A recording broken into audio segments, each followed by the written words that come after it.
up. Jumbo Habari, and welcome once again to another segment of our story.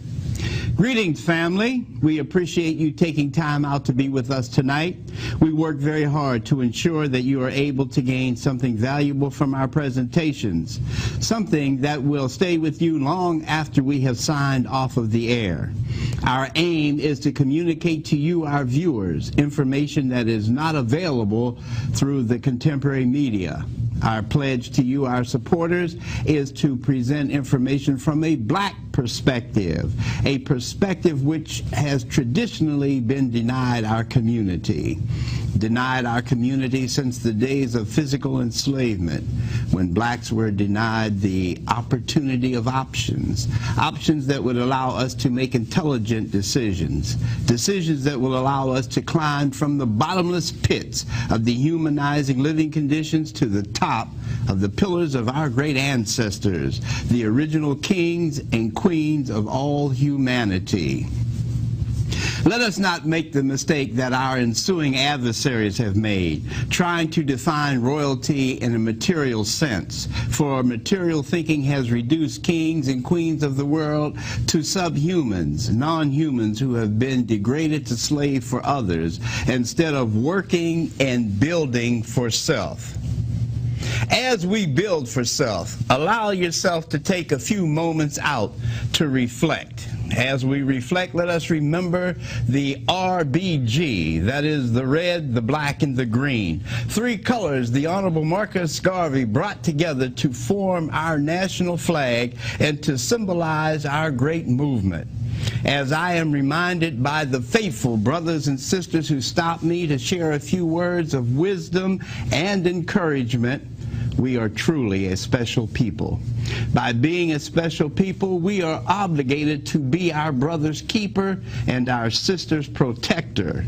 As all of the great black men and black women who have passed these roads before us, I am continually reminded that we are the leaders we have been waiting for.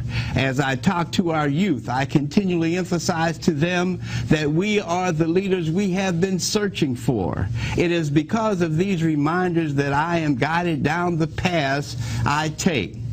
As I take the paths plotted out for me by our ancestors, I am reminded of my responsibility to nurture and shepherd the waiting flock of innocent children that are under a cloud of irrational and immoral leadership that is tainted by the many degrees of foreign values and foreign morals.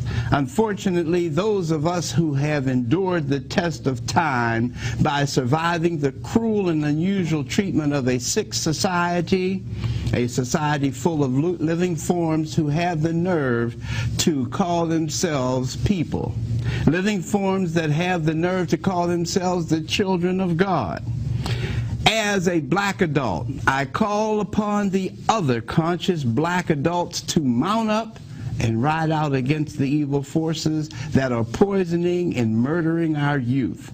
As if that was not enough to give us, the unconscious black people, rhyme and reason for all blacks to come to the aid of their race. If this is not enough, then the continued assault on black people across the nation should grant legitimacy to a call for action, a call that is rooted in the actions and the directions of those blacks who were kidnapped and stripped of every conceivable dignity granted to us by our creators.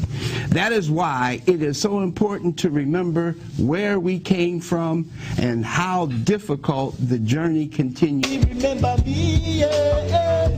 Remember me, remember me, remember me, remember me, yeah, yeah. Do you remember me, remember me, remember me?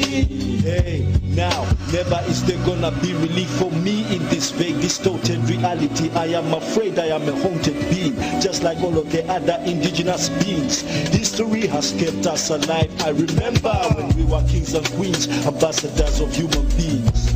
Testimony still remains in stone where nobody can break it down. No matter how far Cleopatra needle blows up, and now it still belongs to remain to that land of mine. Burning what you wanted, monuments is standing firm. When and where did we do you harm? You're victimizing me until we cannot stand. My body be broken down with grief. Soul is a moment of belief. I am unleashing the rages embedded in your beliefs. Changing real nativity. Cannot really live in unity, challenging time. That's what we're living in. Not even sure of my dream. Why the hell do you think you deserve to bring it? Seriously, you really think I've forgotten what you've done to me? Man, you're scared of my memories for an eternity. You need to be stripped of your luxuries, and only then you remember me. Come on now. Do you remember me? Remember me? Remember me? Remember? Greetings and welcome once again. This evening we have a special treat for you. There are few times that we get as many calls and as many responses to a guest as we do for the guest that we're having for you this evening. But as I have said in the past when we had this guest on, that we were going to have her back and we were going to do something just a little differently.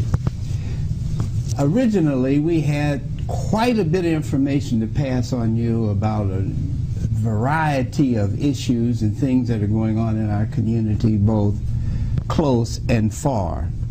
But because we have such a dynamic speaker and individual with us this evening, we're going to save that for next week so that we can give you a free flow forum this evening, which will allow Chief Warhorse to be able to discuss many of the issues that are confronting her and her nation.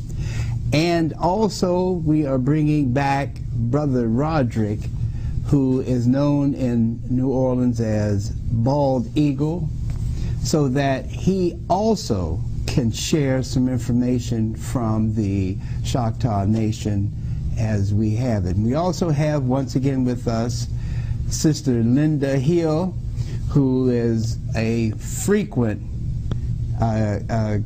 co-host with us, so that we can really talk about the things that are happening with the nation, as well as things that are happening from our education community. So I want to welcome all of you here at our story, and I'm glad that you're with us once again. I want to turn it over to the chief, but once I give it to the chief, I know that's going to be it. So Roderick, I guess I'll go to you first and find out what has been going on with you and where are we from the standpoint of not only the Choctaw Nation in New Orleans, but I guess the Mardi Gras Indians as well. Welcome, brother. Thank you, Wes.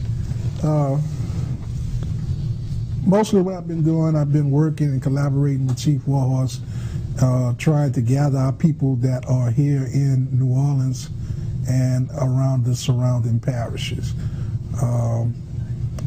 I direct most of the calls back to Chief Warhorse because a lot of the times I don't know the different family names that are involved. And I have maybe a list of about 5 names, and every time I hear those names around New Orleans, I always make it a point to go back and talk to those people and let them know about their culture and kind of direct them in the path that they need to go.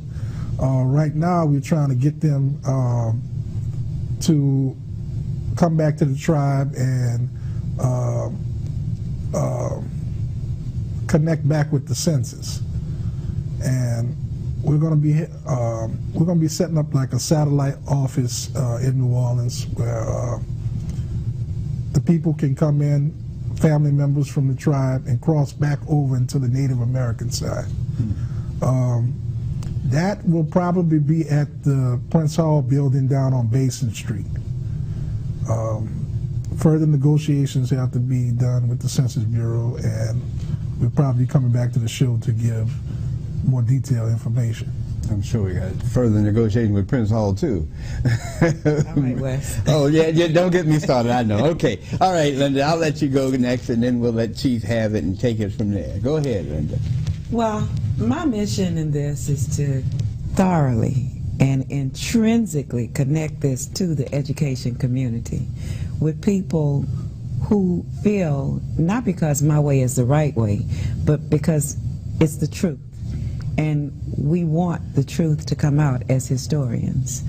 So it was truly a gift when Wes introduced me to Chief, to find out that everything that I was always, for lack of a better term, I'm just going to say this. I hear African Americans, black people especially, say, I have Indian in me. And in my mind, I would always say, no kidding. You should know that you have it in you, because my great-great-grandfather is Cherokee Indian. So I was a member of a congregation last week that's called the Association of African American Museums. I am thoroughly involved in civic engagement with my community and the community at large in general. So I really want to disseminate information, and to not only to disseminate it, but just research to find out the truth, so that the world will know that there are people indigenous to America. It's not fiction. It's not something that's make-believe. It's the truth that there are black ancient Indian tribes. Okay, so we have people who have researched it. At this conference that I attended, I connected with Dr. Thomas Durant, who is a retired professor of African American history at Louisiana State University.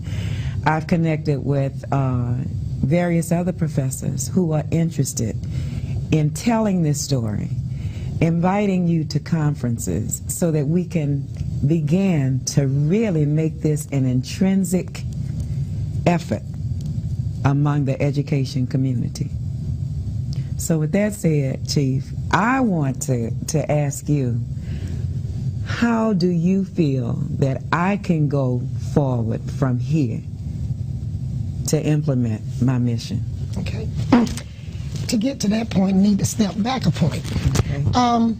The hardest part I've seen in my fight, and I'm the chief of the tribe, is when you come up against people of color as well as European descent, and you say Indians, they're looking for the Bill Cody long-range Tonto style thing. And when you actually show them that the indigenous people were actually my color, as I have a habit telling people, a cocoa brown, or a brown piece of leather well put together. I have a lot of ways of using slangs to tell people that we are still here because we were not weak. We were here before DeSoto and Christopher Columbus. You have to be strong to make it through those disasters. During Katrina, I told them Katrina was not a Category 5. My people came through some Category 5s, and we survived them. So Katrina, to me, was going to be an easy thing to survive. Because when you're been hit by a category named DeSoto, Category 5, and it lingers around for 400 to 500 years, steady beating on the shore, and it just won't move, that's a disaster. Not a disaster that just come and go, but a disaster that's still lingering. Then when you have a person like George Washington, that was a Category 5. He hit, and we're still lingering because he's still on shore. Okay, so that's two categories sitting on shore at the same time. I have Christopher Columbus, Category 5, still sitting on shore, beating up on us. Okay, so then I have Andrew Jackson.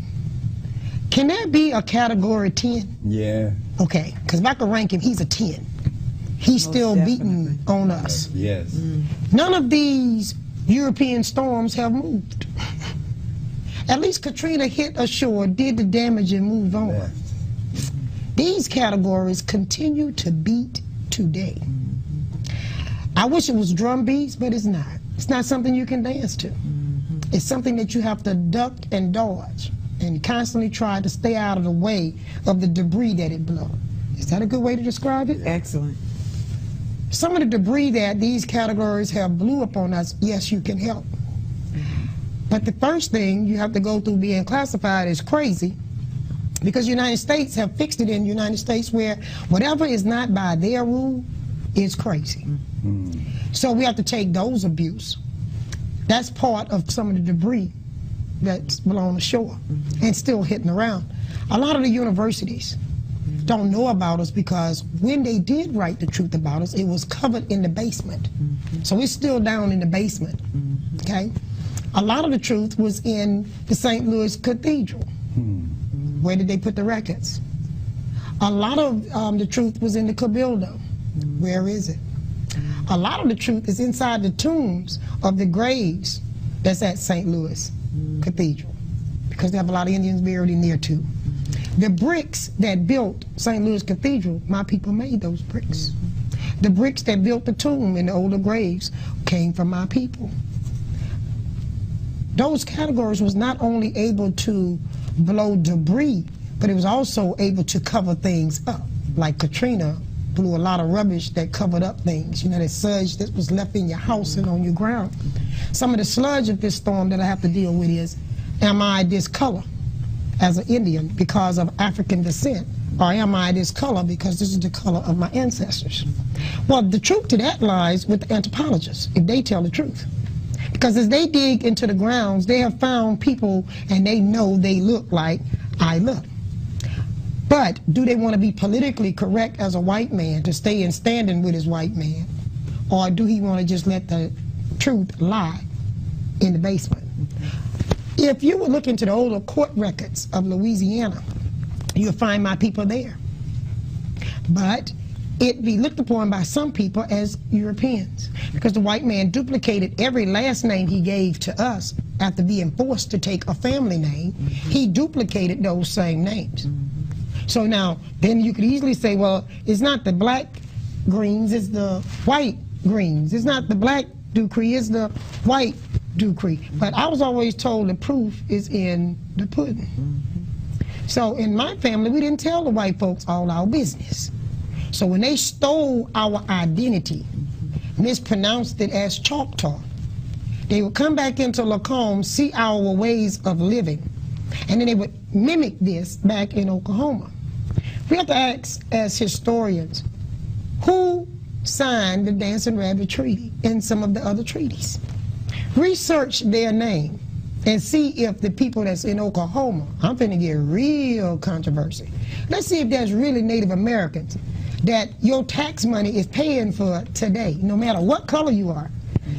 I said, if the government want to really know who been ripping them off, check out and see who's inside that pudding. Because what's in the pudding sure ain't chocolate. It's all vanilla. Okay? You know, Chief, and I'm going to say this for our viewers, that we have the number up because I'm always being told that there's not enough time for calls, so you can begin calling now if you so desire. But also, Chief, I want to say this to you, and I understand that I have come from a particular time zone that, because I was raised by Garveyites and nationalists, I remember that when blacks used to claim some heritage of being Indians, the response used to be, yeah, anything but a nigger. But then as I grew, I learned that the Indians we were seeing on TV were not representative of the indigenous people of this country. And when we began to look at the indigenous people of this country, they began to look like black folk.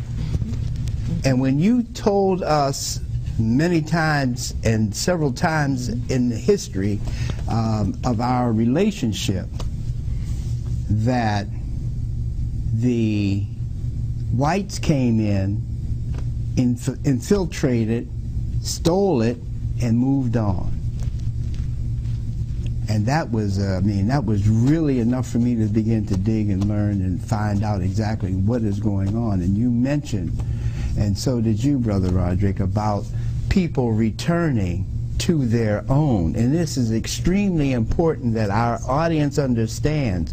Now, you've had communications from people who have seen this show from New Orleans, from other parts of the country.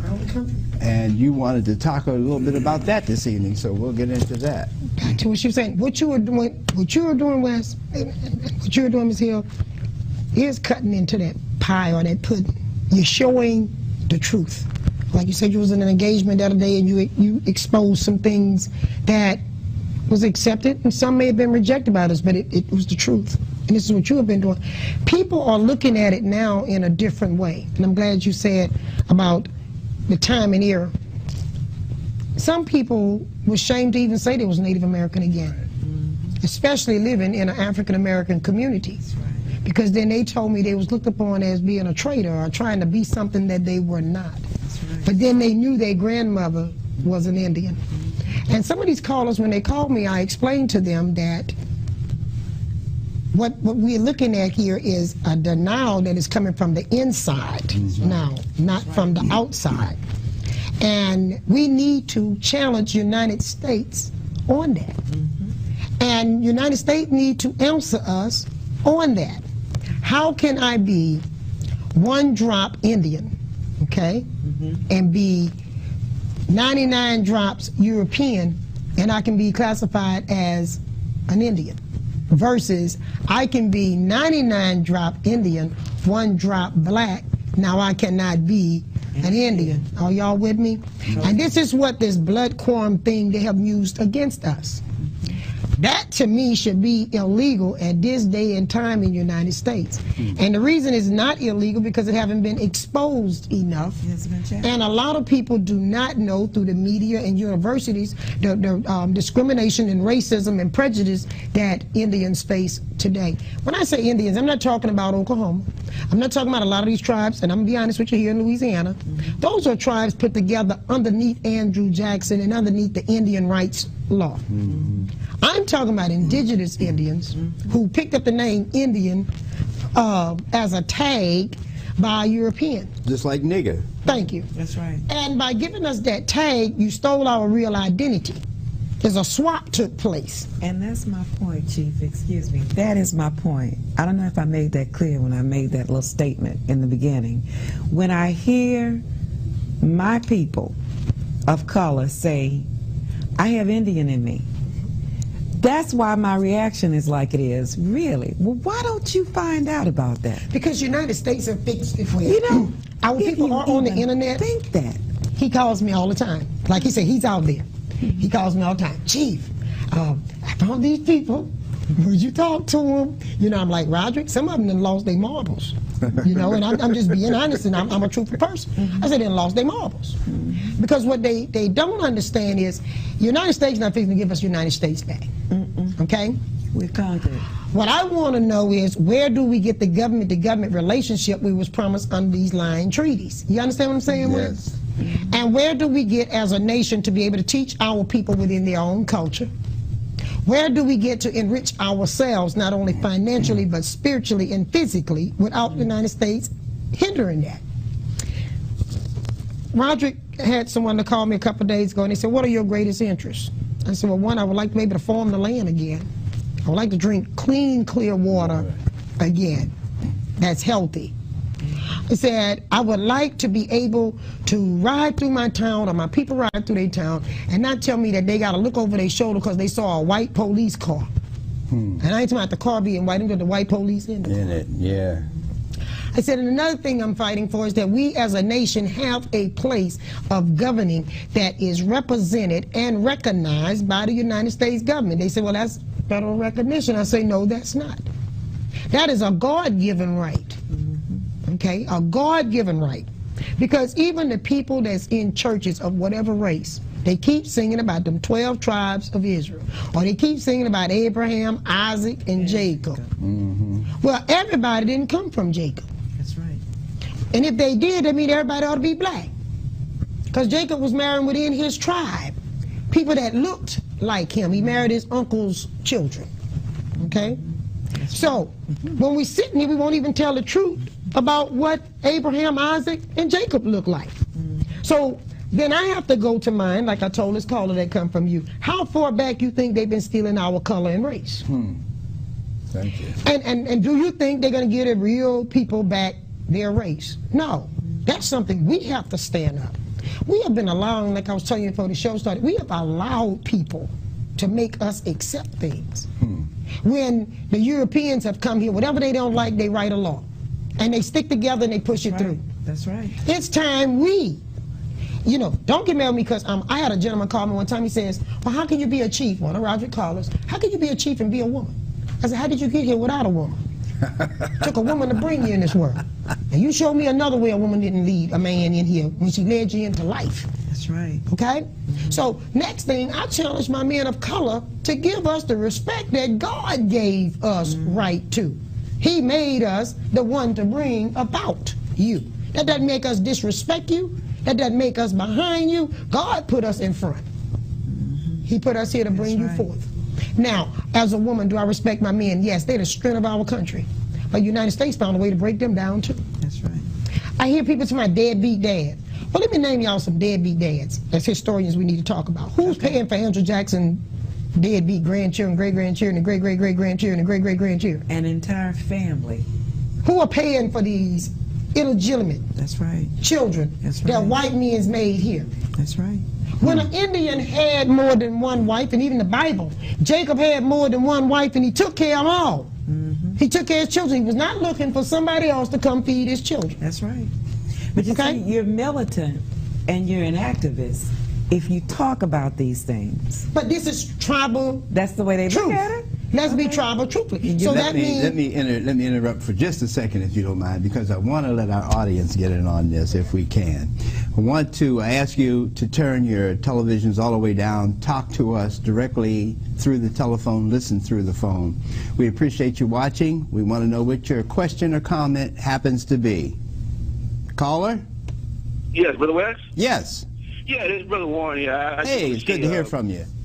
That I don't want to be rude or disrespectful, but I kind of come from the position you grew up in because the Garvey era. I identify as an African American, identify with my African ancestry. When I hear my relatives who do genealogy talk about a Native American past, I'm not interested because I feel that a lot of these things are still attempts on our part to escape our African heritage. Even if it were the case of Native American ancestry, I am black because I am African, not because I'm Native American. And the institutions, the African American family, the church, the civic, social organizations we developed saved my life and many other black folk life.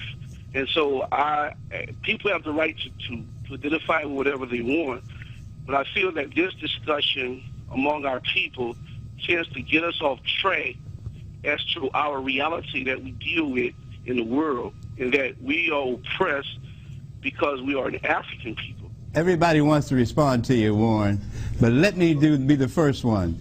You know, I come from the same venue that you are in today, and believe me, my sentiments were the same. So let me try to quickly give you a response. We celebrate, and we can openly celebrate our Africanness with our brothers who have come from Africa but stayed here on this continent and made this continent home for thousands of years. We celebrate the fact that we were able to do this as a people. And we celebrate it because it shows us how great that we really are. I look at Chief here. I, myself, personally, am an African. She's an African, too, but she wants to talk about her achievements on this continent, and I'm willing to give her that. So I see it as a celebration of us showing our greatness and how we have influenced and conquered the entire world without destroying the world. Linda? want to say something. You know I can get long-winded, but I'm going to try to make. I'm going to try to make this really, really quick. I'm going to I want to address the Bible aspect of it. Okay, I've been going to church all of my life. All of my life. I cannot wake up on Sunday morning and not go to church. I come from parents who just groomed me that way. But it amazes me at how many people go to church and don't really realize what they're listening to. They don't read the Bible. They don't understand the dynamics of the military. It scares me to know that we have a general population out here who vote. And if you walk into a mall with a microphone and ask the average person, and I'm not calling people ignorant, I'm just saying we need to know how we're functioning in this society. Ask a person, where is the West Bank? Where is the Gaza Strip? Where's Damascus, the place where Paul was on his way to? Yeah. Who are the people that lived on the West Bank? Who are the people that lived in the Gaza Strip? Where's the Nile River? Where's Iraq in relationship to Iran? And these people cannot tell you. They don't even know the natural dynamics of Iraq and Iran. They don't know that in Golda Meir's regime, this is when, you know, the Iran started to look like a box, and Iraq looked like a box with a little thing hanging off of it, you know. And it's the same way in the United States. You think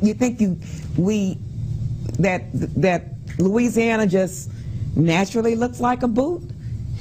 Yes. You follow me? Yeah. Chief, I want you to respond to him. Brother, I would like to say this to you. I'm not trying to change anyone's belief. A lot of the calls I get from around the country, I address some of the calls like you were just saying. I'm not trying to change your belief or your race, but I am saying for the last several hundred years, you've been on my land here. And what I am saying, be at least a little appreciative that when the slaves were running from their slave masters, we opened our doors and villages for you to be here today to tell me you from Africa. So, you know, thank somebody from giving up everything they had, because we believed in God, we feared God, and we opened up our doors and villages. We fed your people. We took care of your people. Same thing I would tell the Europeans when they ask me, what are you worried about? We're the people you based your Thanksgiving off of. We gave you everything and you gave us death. You gave us bloody trails of tears. Well, okay, African Americans have even given us a bloody trail of tears. You know what I get from my African brothers and sisters? That we opened our doors and gave to them life.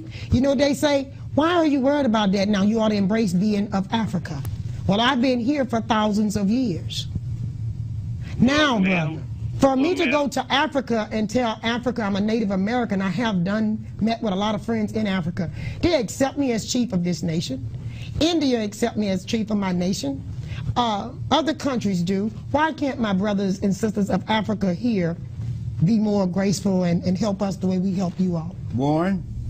Well, I disagree with her historic interpretation of Native Americans being saviors of those 12 million souls from Africa who were brought here, who saved this land.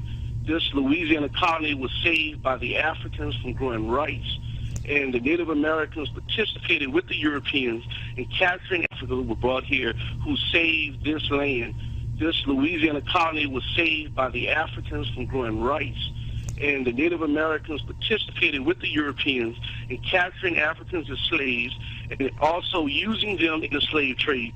And I just disagree with her historical interpretation on the record. I identify with those 12 million Africans who were brought here and had the strongest soul and refused not to die. All right, Warren, before I'm gonna let Roger, he wants to handle up on you in a minute, but I'm gonna invite you, we ought to sit down here and just have an open debate one day. I'd like to, you know, to book that up. So you think about it. I'll call you and see if we cannot schedule that. All right, Brother West, I listen. Okay, Brother Roger. Well, the first thing I want to say that we all are one people. Now, we might be subdivided into different names under Australians, Libyans, Puerto Ricans, Haitians, whatever. We all still one people. That's right. If we say that we are Shatta and we are Native Americans and we've been here on this land, that's who we are. Now, I can give you a brief history on how the West Africans came over on the boat to South America and set up civilization. And it's been documented that the stone heads are still down in La Venta, down in South America. Those, they call them Olmecs. The Olmecs mixed with some of the Chinese invaders that were coming in through the Bering Strait. And we mixed together and we made what is called the so-called Native American now, which is the red man. That's right. That's going around perpetrating on our property. Now, what you had done is we gave them parts of the land to civilize. I mean, not civilized, but inhabit. Mm-hmm. And we mixed in with those people. But you had the Europeans that came in and took it away from all of us through trickery, through different laws that that we could not live up to on their monetary system, through the forms of unjust taxes. So what you're doing is you're actually giving us the history of integration, and how integration has always been detrimental to the black man, be he called indigenous to this continent or any continent. But before we go, we want to hit one thing quick before he leaves. Go ahead. Let's look at the census that's coming out. First, my people were under Indian. Then someone come along and say, well, we're going to take them, we're going to move them again. We're going to make them mulatto. So some of my people got trapped back there under Indian while some moved into the mulatto era. Then when the white man seen that that wasn't going to eliminate enough of us, then he moved us from mulatto. Then he moved us to colored. I can show you how I got where I'm at. So then my people, some of them got left into the colored zone. Then they moved my people again into Negro, black, and African American. All I'm asking, my blood kin, I'm not asking you to change who you are. I'm looking for a Pacific people that's lost here in New Orleans that have the same blood lineage that the two of us have, that got lost through the census. Like this time, the census, last census, we were Native American. This census, we are going to be American Indian. You with what I'm saying? In each era, we lose people. Why don't you just say Indian? Why you want to be American Indian? They done changed us again. Yeah, now they have us American. You want to be indigenous, period. We've got another call. We've got another call I want to get to. I want to ask the caller to turn your TV all the way down. Talk with us directly through the telephone. We appreciate you watching our story. What is your question or comment? Praise the Lord. All glory to God. Praise Yahweh Elohim. In the name of Yahshua, a.k.a. Jesus Christ. But look, this is basically what I want to say. I'm not going to keep you long. Okay. I'm the disabled vet that called a couple of times. Now, I believe, and this is not really through history reading or anything like that, is in my spirit. I feel that we are the original people of the universe. Yes, sir. Thank you, my brother. God used us. If you just look at our hair, you dig? I hear that, and I understand where you're coming from, and we all tend to agree with you, my brother. We are the original people, and we appreciate you watching. We want to move on. We've got another call. We want to try to get them in. Caller, talk to us directly over the phone. We appreciate you watching. What is your question or comment? My brother, hello, Brother West. Hey, how you doing? This is Louis Harding. Yes, sir. But I'm saying that's why it's been said that there never was such word as segregation, and there never will be no integration. But we are headed for what is known as amalgamation, where everything goes back to its original color, its original beings. And this is where we at. We have been misled, but what the sister and brother is saying, Africans came here long years ago. Yes. Long years ago. They came here and was hooked up with Indian tribes long years ago. And this is what I see and understand. See, my mother, she was a African. I mean, she was sort of Indian. As I'm looking at this sister right here, on my mother's deathbed, she looked just like her, just like her. Had the plaits and everything. You can see it coming back out of her. And this is what I know for a fact. All right, my brother. Thank you very much. Hey, appreciate you Bye-bye. calling, brother. Thank you. You know, Brother West, we allowed the white man to come in and just assume our identities. They came into Egypt and they assumed the identities of the Egyptians. They came down into Puerto Rico and assumed the Puerto Ricans' identity. Now they come in and they're assuming the Native Americans' identity. They're setting up tribes. They're getting government money. They're the thieves. Oh, yeah. No, they're the biggest thieves that's going around. Can I say something? Yes, go right ahead. Right now, to the brother that called in earlier, there are land papers before slavery in my people's name here. How was it? Because when the Europeans came here, what Roger is talking about, we gave a lot of people some spots to settle. But they took those spots and wanted bigger spots. My people right now, the Shatta, they took on the end from our people, I'm talking about the end of the big take, 25 million acres of land by removing my people from here to Oklahoma. That was the last of their land, 25 million acres of land. And it was people that looked like me. What Andrew Jackson did was he appointed some Europeans. I want you to know how I'm here, brother. My grandfathers were a generation of chiefs. I come from a line of chiefs. I'm from a royal family of chiefs. What the Europeans did was took my people, took the women and the children, and some European that Andrew Jackson was friends with, appointed them as chiefs, left the original chiefs back here, took the white chief that he appointed, which into Oklahoma is, as you know today, as Indian Territory. Indian Territory was set up by mixed breeds, okay? Yeah. The people that signed the treaty was either non-native or mixed breeds. That's right. The full breeds was left back here. And after a while, they filtrated us into what we know as African American today. I'm not saying we're not family from back in time. I'm saying I was just here. Some come by slave ship. I came here years before by entrepreneurship. Either way it go, brother, we in here on the same ship. Yeah. When Katrina hit, it didn't stop to see which ship brought you in. The first one or the second one. And this is what I'm challenging my brothers and sisters to do. Let's see what ship we in now. And what can we do to stop up and plug up some of these holes before we sink even deeper. And Chief, this is why genealogy is not a hobby. No, it's not. It's a necessity Yes, for it us. is. Our DNA pool, I don't have a word that I've coined yet to describe other than it's a gumbo. It's equal to a gumbo. You think you're just African American or black and white? You would be surprised at what's in your blood, and you need to research that. Well, the brother that's saying he's from Africa, he better be just moved in here from Africa, because he hung around Louisiana at any given time.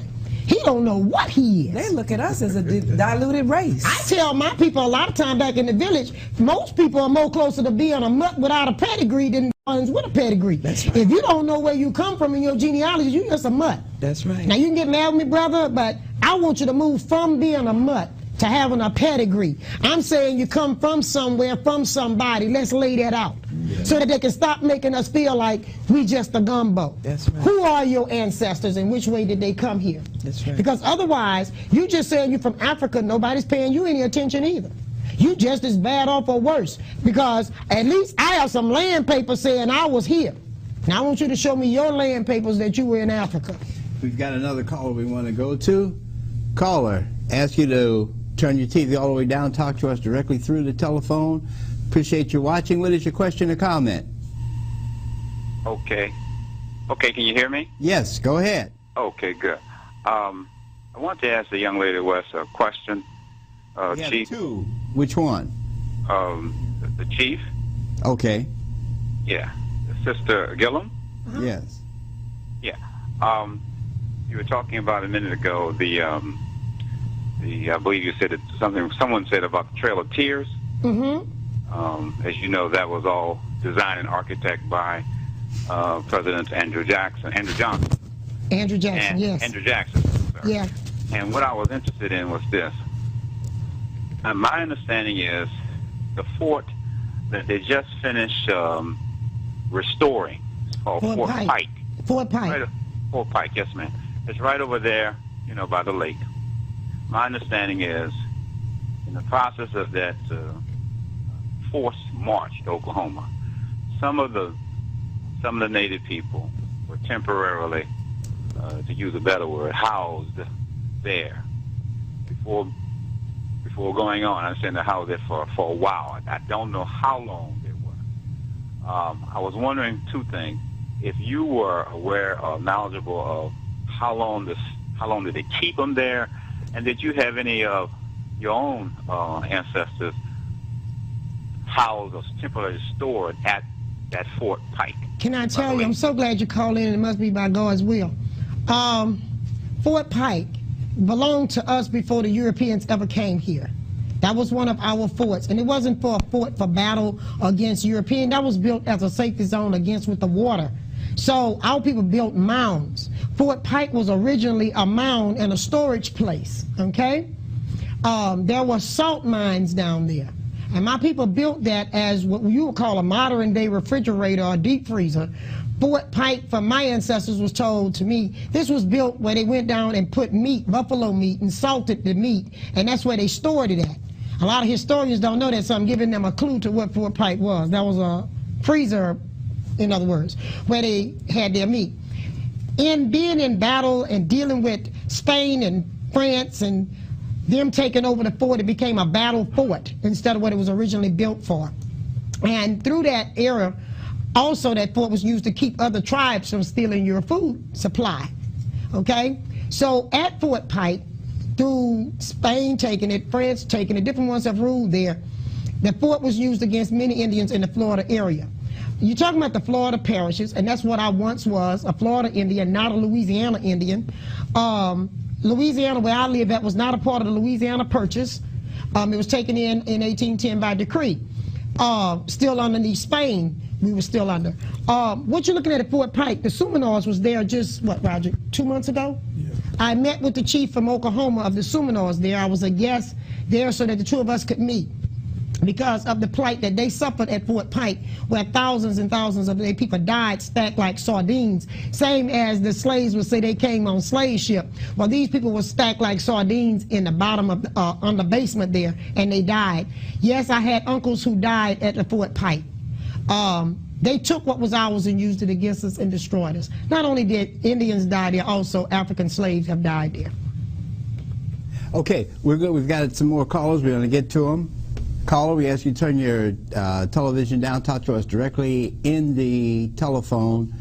What's your question or comment? Hello? Hey, how you doing, Chris? Hey, we're doing well. Great. What is it? My question is,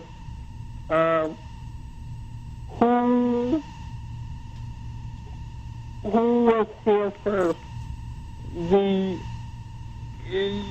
Indian or the slave? Who was first, the Indians or the slaves? Yes. Well, I'm almost certain that it was the indigenous. It's documented people here, even in New Orleans, that they had more Indians in New Orleans than they had Europeans or slaves. Yes. That answer your question? Yes, it does. Okay, we're going to try to get another caller in. We've got the fastest hour in television, and we only have about 2 minutes. Caller, we got about 10-15 seconds. What is your question or comment? Yes, how you doing, Brother West, Brother Freddie? Yeah, brother. Yeah, it's to Chief Warhorse.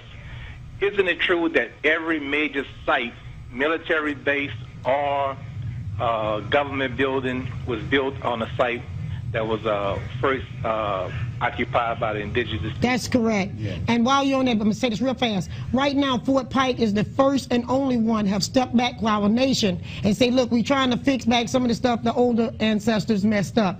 There are a lot of places, even if you go up into Fort Smith in Arkansas, that was used against us.